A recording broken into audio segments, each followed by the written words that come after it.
Hello student. अब हम पढ़ेंगे एस्पेक्ट्स और कंपोनेंट्स ऑफ स्टाफिंग या एलिमेंट्स ऑफ स्टाफिंग के बारे में। स्टाफिंग के 3 कंपोनेंट्स होते हैं, एस्पेक्ट्स होते हैं या एलिमेंट्स होते हैं, जिसको बोलते हैं रिक्रूटमेंट, सिलेक्शन एंड ट्रेनिंग। तीनों इंपॉर्टेंट है, तीनों उसके पार्ट्स हैं, तीनों के बगैर स्टाफिंग अधूरा है। रिक्रूटमेंट होना चाहिए, सिलेक्शन होना चाहिए, फिर ट्रेनिंग भी होना चाहिए। रिक्रूटमेंट का मतलब होता है कि आपने जो प्रोस्पेक्टिव कैंडिडेट्स हैं उनको मोटिवेट करना है, उनको एनकरेज करना है कि वो अप्लाई करें जॉब्स के लिए। ऑर्गेनाइजेशन के अंदर जो जॉब्स वैकेंट जॉब्स हैं उनके लिए एप्लीकेशंस जो है मंगवाई जाती हैं लार्ज नंबर में, उसको बोलते हैं रिक्रूटमेंट। ये एक पॉजिटिव प्रोसेस होता है, इसमें केवल जो है एप्लीकेशंस ली जाती हैं, इसमें किसी को रिजेक्ट नहीं करते हैं। दूसरा जो है सिलेक्शन प्रोसेस है। सिलेक्शन प्रोसेस में नेगेटिव प्रोसेस हो जाता है, क्योंकि इसमें रिजेक्शन हो जाती है। जो भी अनसुटेबल कैंडिडेट होता है उसको हम रिजेक्ट कर देते हैं। केवल एक ही कैंडिडेट को हमें सेलेक्ट करना होता है जो कि जॉब के लिए मोस्ट सुटेबल कैंडिडेट होता है, उसी को हमने जो है सेलेक्ट करना है, बाकी सबको जो है रिजेक्ट कर देना है, इसलिए इसको नेगेटिव प्रोसेस भी बोलते हैं। ट्रेनिंग जो होता है, ट्रेनिंग जिसको हमने सेलेक्ट कर लिया, जिसको हमने जॉब पे रख लिया, अब वो जॉब को बेटर तरीके से कर पाए, उसकी परफॉर्मेंस को कैसे इम्प्रूव करना है, वो सब ट्रेनिंग के अंदर आता है। ट्रेनिंग के अंदर उसकी जो एग्जिस्टिंग स्किल्स हैं, उसकी जो एग्जिस्टिंग नॉलेज है, उसको इम्प्रूव किया जाता है, ताकि उसके काम करने की जो एबिलिटी है वो इम्प्रूव हो जाए और वो काम को बेटर तरीके से कर पाए। अब हम लोग डिटेल में पढ़ेंगे रिक्रूटमेंट के बारे में। रिक्रूटमेंट प्रोसेस है जिसमें हम प्रोस्पेक्टिव कैंडिडेट को स्टिमुलेट इनकरेज करते हैं अप्लाई करने के लिए, या उनको स्टिमुलेट करते हैं, मोटिवेट करते हैं कि वो जो वैकेंट जॉब पोजीशंस है ऑर्गेनाइजेशन के अंदर उसके लिए एप्लीकेशंस दे। रिक्रूटमेंट पॉजिटिव प्रोसेस होता है कि इसमें जो है लोगों को स्टिमुलेट किया जाता है अप्लाई करने के लिए, उनको बोला जाता है कि आप लोग अप्लाई कीजिए, उनको इनकरेज करते हैं कि वो जॉब्स के लिए अप्लाई करें लार्ज नंबर्स में।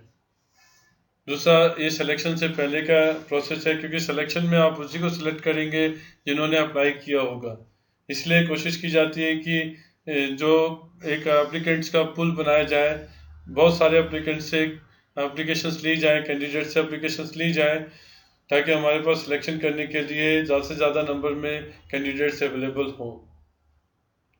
इसके लिए ऑर्गेनाइजेशन जो है कम्युनिकेट करता है वैकेंट जॉब पोजीशन का डिफरेंट सोर्सेस ऑफ रिक्रूटमेंट के द्वारा, जो हम लोग आगे पढ़ेंगे वेरियस सोर्सेस ऑफ रिक्रूटमेंट।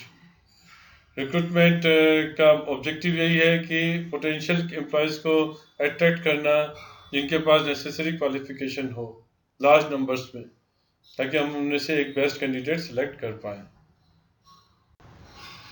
अब आता है सोर्सेस ऑफ रिक्रूटमेंट। पहला सोर्सेस ऑफ रिक्रूटमेंट है internal sources of. Internal sources का मतलब है कंपनी के अंदर से ही, ऑर्गेनाइजेशन के अंदर से ही जो है डिजायर्ड कैंडिडेट को सिलेक्ट करना, उसके अंदर से ही उसकी भर्ती कर देना। तो पहला जो आता है मेथड वो है ट्रांसफ़र का।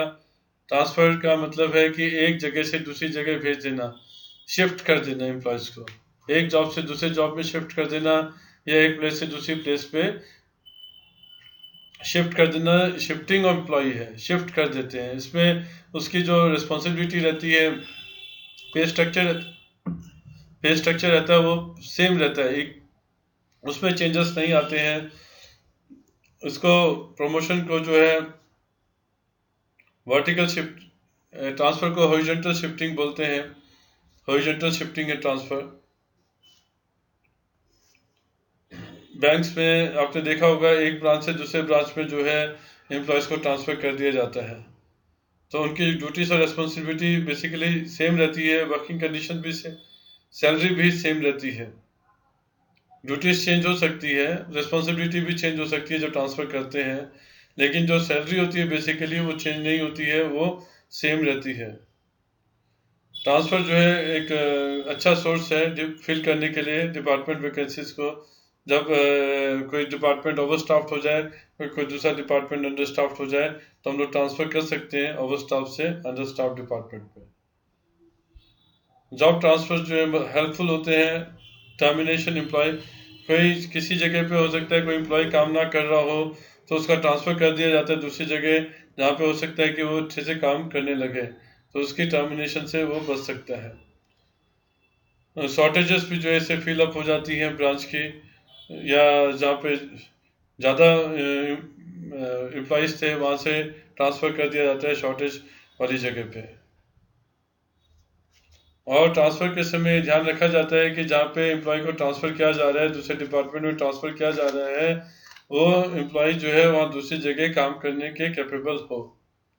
अगर उसको कोई दिक्कत आती है तो उसको ट्रेनिंग दी जाती है जिससे कि वो काम कर सके। फीचर्स दूसरा जो है प्रमोशन है। प्रमोशन का मतलब है वर्टिकल शिफ्ट, ऊपर नीचे की जॉब से ऊपर की जॉब पे शिफ्ट कर देना, लोअर पोजीशन से हायर पोजीशन पे एम्प्लॉय को शिफ्ट करना। इसमें उसकी स्टेटस बढ़ जाता है, उसकी रिस्पॉन्सिबिलिटी बढ़ जाती है, उसकी फैसिलिटीज़ भी उसको ज़्यादा मिलती है, उसको पे स्केल भी बढ़ जाता है, चेंज हो जाता है, पे भी ज़्यादा मिलता है। इसमें प्रमोशन का मतलब होता है कि एम्प्लॉयज़ में कोई इंक्रीज नहीं है, नंबर ऑफ एम्प्लॉयज़ सेम है। वर्टिकल शिफ्टिंग एम्प्लॉयज़ की एम्प्लॉयज़ का मोटिवेशन मिलता है, लॉयल्टी बढ़ती है एम्प्लॉयज़ की तरफ से, सेटिस्फाई हो जाता है एम्प्लॉयज़ का। और साइकोलॉजिकल इम्पैक्ट सबसे बड़ी बात है कि जो प्रमोशन होने पर ये एम्प्लॉयज़ के ऊपर एक साइकोलॉजिकल इम्पैक्ट डालता है, क्योंकि जब प्रमोशन होता है तो हाई लेवल पे पहुंचता है और नीचे के जहाँ पे जिस इंटरनल सोर्स से हमने जिस जगह से एम्प्लॉय का प्रमोशन किया है वो जगह खाली हो जाती है, और नीचे की फिर जितनी भी पोजीशंस होती हैं वो सब प्रमोशन के चांस उन सबको मिल जाता है। अब आता है कुछ एडवांटेजेस हैं इंटरनल सोर्सेज के करते हैं। पहला है इंटरनल सोर्सेज से जब हम लोग रिक्रूटमेंट करते हैं, स्टाफ की भर्ती करते हैं, एग्जिस्टिंग स्टाफ में से ही जब उनकी भर्ती करते हैं तो उनके अंदर एक सिक्योरिटी की फीलिंग आती है। उन्हें लगता है कि बाहर वालों को ऑर्गेनाइजेशन में जॉब नहीं मिलेगी, जॉब वैकेंसी वैकेंट पोस्ट होती है, जॉब जॉब खाली जॉब होती है कोई ऑर्गेनाइजेशन के अंदर, तो जो एग्जिस्टिंग स्टाफ है उन्हीं में से उनकी भर्ती की जाएगी, तो उनको जो है एक सिक्योरिटी की फीलिंग आती है। लॉयल्टी बिल्डअप होती है इंटरनल सोर्सेज से, जब भी आप करेंगे तो लॉयल्टीज जो है बिल्डअप होगी एम्प्लॉयज़ की, एम्प्लॉय रहेंगे। एम्प्लॉयज़ को मोटिवेशन भी मिलता है कि अपनी परफॉर्मेंस को इम्प्रूव करने के लिए, ज़्यादा बेटर परफॉर्मेंस देने के लिए, क्योंकि प्रमोशन के चांसेस रहते हैं, और प्रमोशन जो है एग्जिस्टिंग स्टाफ में से देना है, तो जो बहुत अच्छा परफॉर्म कर रहा होगा उसी को जो है प्रमोट करेंगे। तो ये एक मोटिवेशन होता है एम्प्लॉयज़ के लिए कि वो अपनी परफॉर्मेंस को सुधारे और जो है अपनी परफॉर्मेंस हायर परफॉर्मेंस दे। इसके लिए एम्प्लॉयज़ को मोटिवेशन मिलता है कि वो जो है कंटिन्यूस लर्निंग करते रहें, अपनी प्रैक्टिस करते रहें, अपनी स्किल को और ज़्यादा रिफाइन करें, अपनी स्किल को डेवलप करें। एम्प्लॉयज़ जो है कमिटमेंट के साथ काम करते हैं और तो सेटिस्फाइड रहते हैं अपने जॉब के साथ। इकोनॉमिकल है ये एग्जिस्टिंग, क्योंकि इस पर खर्चा नहीं आता है। एक्सटर्नल सोर्सेज से कंपेयर करेंगे तो इकोनॉमिकल रहता है, क्योंकि इसमें एडवर्टाइजमेंट करने की ज़रूरत नहीं है, इसमें कोई दूसरे खर्चे करने की ज़रूरत नहीं है। एम्प्लॉयज़ को ट्रेनिंग भी कम देनी पड़ती है एग्जिस्टिंग स्टाफ को, जैसे इंडक्शन ट्रेनिंग होती है उसको पहले से ही फेमिलियर होता है ऑर्गेनाइजेशन के साथ, अपने कलीग के साथ, तो उसको उसकी ट्रेनिंग की ज़रूरत नहीं पड़ती है। इसमें प्रमोशन का मतलब होता है कि एम्प्लॉयज़ में कोई इंक्रीज नहीं है, नंबर ऑफ एम्प्लॉयज़ सेम है। वर्टिकल शिफ्टिंग एम्प्लॉयज़ की एम्प्लॉयज़ का मोटिवेशन मिलता है, लॉयल्टी बढ़, बेटर रिलेशंस एस्टाब्लिश्ड होते हैं एम्प्लॉयर और एम्प्लॉय के बीच में। जब एम्प्लॉय सेटिस्फाइड है, अपनी जॉब को लेकर सिक्योर्ड है, तो उसके अंदर डिससेटिस्फेक्शन आता नहीं और वो झगड़े भी नहीं करता है एम्प्लॉयर से। तो दोनों की और उसकी परफॉर्मेंस भी इम्प्रूव होती है, तो एम्प्लॉयर भी खुश, एम्प्लॉय भी खुश। सरप्लस और शॉर्टेजेस को रेक्टिफाइड कर सकते हैं स्टाफिंग से, इंटरनल सोर्सेज से। किसी डिपार्टमेंट में ज़्यादा है सरप्लस स्टाफ है, किसी डिपार्टमेंट में शॉर्टेज है स्टाफ का, तो सरप्लस से शिफ्ट करके शॉर्टेज की तरफ एम्प्लॉयज़ को भेजा जा सकता है। ट्रेनिंग का टूल्स भी है। ये जब हम एक डिपार्टमेंट से दूसरे डिपार्टमेंट में शिफ्ट करते हैं, किसी को प्रमोट करते हैं, तो वो इसकी स्किल कुछ नया सीखता है एम्प्लॉय, जो हायर पोजीशन के लिए तैयार हो जाता है। हाँ, हम लोग पढ़ेंगे डिसएडवांटेजेस के बारे में। इंटरनल सोर्सेस के भी कुछ डिसएडवांटेजेस हैं। जब इंटर सोर्सेज से हम रिक्रूटमेंट करते हैं, भर्ती करते हैं, लोगों को अपॉइंट करते हैं इंटरनली एग्जिस्टिंग स्टाफ में से, तो बाहर से कोई नया ब्लड नहीं आ पाता है, बाहर से इन्फ्यूजन नहीं होता नया ब्लड का, यानी कि कोई न्यू थिंकिंग नहीं आती है, न्यू ब्रेन नहीं आता है, जिसकी वजह से इनब्रीडिंग हो जाती है। इनब्रीडिंग का मतलब है कि जो एग्जिस्टिंग एम्प्लॉयज हैं वो अपने पुराने तरीके से ही काम करते हैं, कोई नया चेंजेस नहीं आ पाता है। लेथार्जिक, दूसरा जो है लेथार्जिक हो जाते हैं एम्प्लॉयज, उनको पता है कि टाइम बाउंड प्रमोशन मिलेगा, 10 साल के बाद प्रमोशन ऑटोमेटिकली मिलेगा, 12 साल के बाद ऑटोमेटिकली मिलेगा, या 20 साल के बाद ऑटोमेटिकली मिलेगा। तो उनको पता है कि परफॉर्मेंस पे डिपेंड नहीं उनका प्रमोशन टाइम बाउंड है, टाइम के साथ उनका प्रमोशन होना है। तो वो लेथार्जिक हो जाते हैं, कुछ नया डिस्कवर करने की उनके सोच नहीं रहती है, कुछ नया मोटिवेशन नहीं रहता है, कुछ नया थिंकिंग लेके आए। Limited number of qualified employees हैं, जो एग्जिस्टिंग स्टाफ होता है उसमें हो सकता है कि जो जॉब पोस्ट वैकेंट हो रही है उसके लिए हमारे पास रिक्वायर्ड क्वालिफिकेशन वाले एम्प्लॉयज ना हो ऑर्गेनाइजेशन के अंदर। फिर कंपटीशन का कोई स्पिरिट नहीं है एम्प्लॉयज के बीच में, बाहर से कोई आएगा नहीं, तो पता एग्जिस्टिंग स्टाफ को पता है कि समय के साथ जब एक आदमी रिटायर्ड होगा तो उसकी जगह खाली होगी, और उसकी जो फिलअप होगी जॉब की वो एग्जिस्टिंग स्टाफ में से ही होगी। तो भले ही वो जो परफॉर्मेंस दे चाहे ना दे, उसके बाद उसको प्रमोट करना ही है। तो कंपटीशन की स्पिरिट खत्म हो जाती है, कोई इनोवेशन भी नहीं होता, कोई नया पर्सन आता नहीं, कि नई सोच लेके आता नहीं, कोई नई डिस्कवरी नहीं आती है, कोई नया इनोवेशन भी नहीं होता है। हो जाता है एम्प्लॉयज का साइकोलॉजिकल इम्पैक्ट सबसे बड़ी बात है कि जो प्रमोशन होने पर ये एम्प्लॉयज के ऊपर एक साइकोलॉजिकल इम्पैक्ट, प्रोडक्टिविटी रिड्यूस हो जाती है, रिडक्शन प्रोडक्टिविटी, क्योंकि फ्रिक्वेंटली अगर हम ट्रांसफर करते रहेंगे लोगों का तो वो जो है उनकी प्रोडक्टिविटी जो है रिड्यूस हो जाती है। अब हम लोग पढ़ेंगे एक्सटर्नल सोर्सेस के बारे में। एक्सटर्नल सोर्स रिक्रूटमेंट का मतलब है कि ऑर्गेनाइजेशन के बाहर से लोगों की भर्ती करना है, वैकेंट पोस्ट के लिए एम्प्लॉयज का जो सर्च है वो ऑर्गेनाइजेशन के बाहर से करना है। फिर कंपटीशन का कोई स्पिरिट नहीं है एम्प्लॉयज के बीच में, बाहर से कोई आएगा नहीं, तो पता एग्जिस्टिंग स्टाफ को पता है कि समय के साथ जब एक आदमी रिटायर्ड होगा तो उसकी जगह खाली होगी, और उसकी जो फिलअप होगी जॉब की वो एग्जिस्टिंग स्टाफ में से ही होगी। तो भले ही वो जो परफॉर्मेंस दे चाहे ना दे, उसके बाद उसको प्रमोट करना ही है। तो कंपटीशन की स्पिरिट खत्म हो जाती है।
दूसरा सोर्सेस है कैजुअल वर्कर्स का या कैजुअल कॉलर्स का।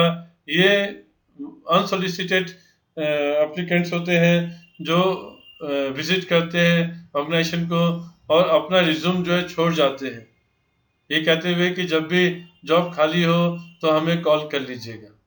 अपना रिज्यूम में अपना कॉन्टैक्ट नंबर छोड़ देते हैं, और जब भी जॉब वैकेंट होती है तो हम उन्हीं अनसोलिसिटेड एप्लीकेंट्स में से हमें जिसका लगता है कि डिज़ायरेबल क्वालिफिकेशन है, उनको हम कॉल कर सकते हैं, उनको हम बुला सकते हैं, उनका इंटरव्यू ले सकते हैं और उनको नौकरी पर रख सकते हैं। तीसरा जो है एडवर्टाइजमेंट है।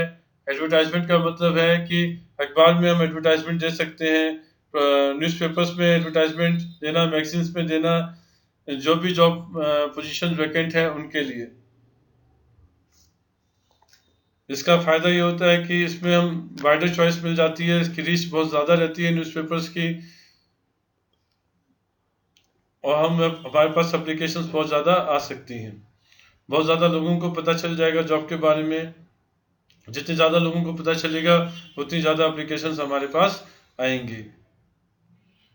इसका एडवांटेजेस यही कि आपके पास सिलेक्शन करने के लिए wide range of candidates available हो जाते हैं, लेकिन ये कॉस्टली मेथड है, इसमें पैसा लगता है और रिस्पांस कभी कभी इतना ज़्यादा आ जाता है जिसको हो सकता है कि उन रिस्पांस में अनसुटेबल कैंडिडेट्स की भी एप्लीकेशंस आ जाएं, अनवांटेड कैंडिडेट्स की भी एप्लीकेशंस आ जाएं, तो बहुत टीडियस हो जाता है, बहुत ज़्यादा काम बढ़ जाता है इसमें। नेक्स्ट है एम्प्लॉयमेंट एक्सचेंज। नेक्स्ट जो है हमारा वो एम्प्लॉयमेंट एक्सचेंज है। ये गवर्नमेंट चलाती है एम्प्लॉयमेंट एक्सचेंज, और जो भी बेरोजगार है, जिसके पास नौकरी नहीं है, जो नौकरी की तलाश में है, वो एम्प्लॉयमेंट एक्सचेंजेस में जाके अपना नाम रजिस्टर्ड कर सकते हैं। और जब भी एम्प्लॉयमेंट एक्सचेंज के पास वैकेंट पोजीशन की जानकारी आती है, वो इन जॉब सीकर्स को, जो जॉब से बेरोजगार लोग हैं, उनको इंफॉर्मेशन भेज देता है। इसका कुछ बेनिफिट है कि इसमें जो अनएम्प्लॉयड पर्सन है वो अपने आप को रजिस्टर्ड करा सकते हैं। इसमें जो एम्प्लॉयर होते हैं उनको भी सुटेबल कैंडिडेट्स मिल सकते हैं। एम्प्लॉयमेंट एक्सचेंज एक तरह से इंटरमीडिएट का काम करता है जॉब सीकर्स और एम्प्लॉयर्स के बीच में। लेकिन कभी कभी ऐसा भी होता है कि जो भी रिकॉर्ड होता है अनएम्प्लॉयमेंट एक्सचेंज के पास, वो अप टू डेट नहीं होता है, और जो कैंडिडेट्स अवेलेबल होते हैं वो अनसुटेबल कैंडिडेट्स भी हो सकते हैं। फिफ्थ है placement agencies and personal consultants. Placement agencies और पर्सनल कंसल्टेंट्स जो होते हैं प्रोफेशनल्स होते हैं, जो पूरा रिक्रूटमेंट प्रोसेस को और सिलेक्शन प्रोसेस को अंडरटेक करते हैं ऑर्गेनाइजेशन के बिहाफ पर। और हम पैसे लेते हैं ऑर्गेनाइजेशन से और पूरा जो रिक्रूटमेंट प्रोसेस है, सिलेक्शन प्रोसेस है, उसको अंजाम देते हैं। आमतौर पर जो है ये जो पोजीशंस हैं ये टेक्निकल रिक्रूटमेंट के लिए की जाती है, प्रोफेशनल्स के लिए की जाती है, मैनेजरियल पोजीशंस के लिए की जाती है। मतलब मिडिल लेवल और टॉप लेवल एग्जीक्यूटिव्स के लिए ये ये लोग जो है recruitment and selection process conduct कराते हैं। ये दूसरी कंपनियों के जो टॉप एग्जीक्यूटिव्स होते हैं उनको भी अट्रैक्ट करते हैं प्रेजेंट जॉब के लिए। उनको पता होता है कि कितना पैकेज देना चाहिए, क्या ऑफर्स, राइट ऑफर्स क्या होनी चाहिए कि दूसरी कंपनी का एग्जीक्यूटिव भी जो है अट्रैक्ट हो जाए प्रेजेंट जॉब के लिए। इनके पास डाटा बैंक रहता है डिफरेंट क्वालिफिकेशन एंड स्किल्स वाले लोगों का, ये अपने पास डाटा बैंक रखते हैं। फिर कंपटीशन का कोई स्प्रिट नहीं है एम्प्लॉयज़ के बीच में, बाहर से कोई आएगा नहीं, तो पता एग्जिस्टिंग स्टाफ को पता है कि समय के साथ जब एक आदमी रिटायर होगा तो उसकी जगह खाली होगी, और उसकी जो फिलअप होगी जॉब की वो एग्जिस्टिंग स्टाफ में से ही होगी। तो भले ही वो जो परफॉर्मेंस दे चाहे ना दे, उसके बाद उसको प्रमोट करना ही है। फिर रिकमेंडेशन ऑफ एम्प्लॉयज़ हैं, जो प्रेजेंट एम्प्लॉयज़ हैं उनसे रिकमेंडेशन मांगी जाती है। जब भी कोई जॉब पोस्ट वैकेंट होती है तो हम प्रेजेंट एम्प्लॉयज़ से बोलते हैं कि हमें कोई जानकार है जॉब के लिए, कोई जानकार है आपकी नज़र में, तो उसका नाम बता दीजिए, उसको नौकरी पे रख दिया जाएगा। ये एक ऐसे जो एप्लीकेंट्स होते हैं गुड एम्प्लॉयज़ होते हैं क्योंकि उनका बैकग्राउंड पहले से अच्छे से पता होता है। प्रीलिमिनरी स्क्रीनिंग की ज़रूरत नहीं होती है इसमें, क्योंकि प्रेजेंट एम्प्लॉयज़ जानता है कि किस टाइप के कैंडिडेट की रिक्वायरमेंट है, तो वही ऐसे कैंडिडेट को रिकमेंड करता है। फिर लेबर कॉन्ट्रैक्टर्स आते हैं, जो आजकल मेथड है कि आज जो बड़ी कंपनीज होती है वो अपने यहाँ लेबर को परमानेंट नहीं रखती, वो लेबर कॉन्ट्रैक्टर्स के थ्रू जो है हायर करवाती है वर्कर्स को, तो स्किल्ड भी हो चाहे सेमी स्किल्ड हो, अनस्किल्ड हो, किसी भी टाइप का वर्कर होता है उसको लेबर कॉन्ट्रैक्टर्स के थ्रू हायर किया जा सकता है। कॉन्ट्रैक्टर के पास जो है वर्कर्स के नंबर्स होते हैं या कॉन्टैक्ट होता है, वो कॉन्ट्रैक्टर टच में रहता है लार्ज नंबर ऑफ वर्कर्स के साथ और उनको जो है जब भी जरूरत पड़ती है उनको वर्क प्लेस पे ला सकता है।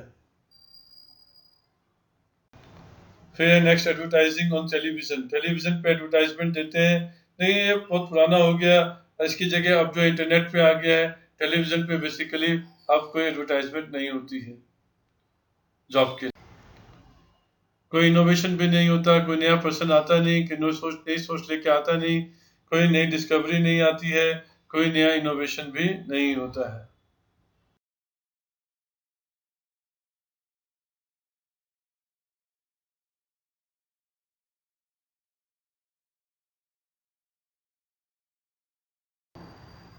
तो ये 10 वो आपके एक्सटर्नल सोर्सेज रिक्रूटमेंट थे जहाँ से आप जो है वर्कर्स को, एम्प्लॉयज़ को जो है रिक्रूट कर सकते हैं।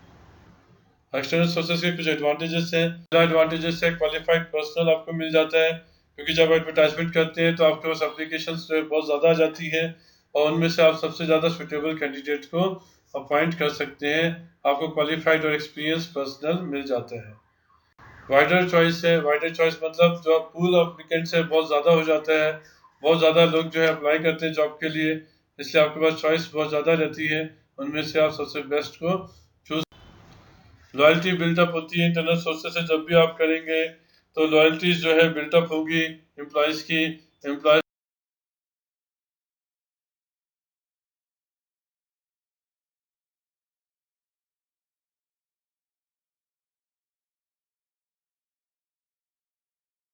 स्पिरिट है, बाहर से जब एक्सटर्नली जब रिक्रूटमेंट की जाएगी तो जो एग्जिस्टिंग स्टाफ होता है वो मोटिवेट होता है अपनी परफॉर्मेंस को इम्प्रूव करने के लिए, कि जिससे कि नए स्टाफ को भर्ती ना करके उन्हीं को ही प्रमोट किया जाए।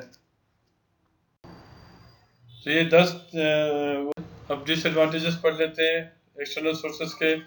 डिसएडवांटेजेस क्या है कि डिससेटिस्फेक्शन हो जाता है। एडवांटेजेस है क्वालिफाइड पर्सनल आपको मिल जाता है, क्योंकि जब एडवर्टाइजमेंट करते हैं तो आपके पास एप्लीकेशंस जो है बहुत ज़्यादा आ जाती है और उनमें से आप सबसे ज़्यादा सुटेबल कैंडिडेट को अपॉइंट कर सकते हैं।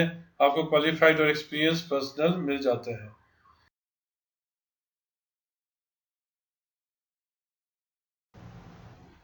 ट्रेनिंग का टूल्स भी है। ये जब हम एक डिपार्टमेंट से दूसरे डिपार्टमेंट में क्रिएटिव स्पिरिट है, बाहर से जब एक्सटर्नली जब रिक्रूटमेंट की जाएगी तो जो एग्जिस्टिंग स्टाफ होता है वो मोटिवेट होता है अपनी परफॉर्मेंस को इम्प्रूव करने के लिए, कि जिससे कि नए स्टाफ को। तो ये 10 वो आपके एक्सटर्नल सोर्सेज रिक्रूटमेंट थे जहाँ से आप जो है वर्कर्स को, एम्प्लॉयज़ को जो है रिक्रूट कर सकते हैं। अब डिफरेंसेस है इंटरनल और एक्सटर्नल रिक्रूटमेंट में। इंटरनल सोर्स क्विक प्रोसेस होता है, जल्दी रिक्रूटमेंट और सिलेक्शन प्रोसेस होता है। एक्सटर्नल जो है लेंदी प्रोसेस है, टाइम ज़्यादा लगता है, टाइम कंज्यूमिंग है। इंटरनल सोर्सेस एक्सपेंसिव नहीं होता है, कम एक्सपेंसिव होता है in comparison to external sources. External sources costly है, ज़्यादा पैसा खर्च होता है। इंटरनल सोर्सेस पे एग्जिस्टिंग स्टाफ को मोटिवेशन मिलता है, एक्सटर्नल में डिससेटिस्फाइड हो जाता है एग्जिस्टिंग स्टाफ। इंटरनल सोर्सेज पे लिमिटेड चॉइस रहती है, एक्सटर्नल सोर्सेज पे वाइड चॉइस ऑफ कैंडिडेट्स रहते हैं। पूल ऑफ कैंडिडेट्स एप्लीकेंट्स का पूल बड़ा होता है और जितने ज़्यादा मेंबर्स होंगे उसमें से चांसेस बेटर कैंडिडेट को सिलेक्ट करने के ज़्यादा होंगे।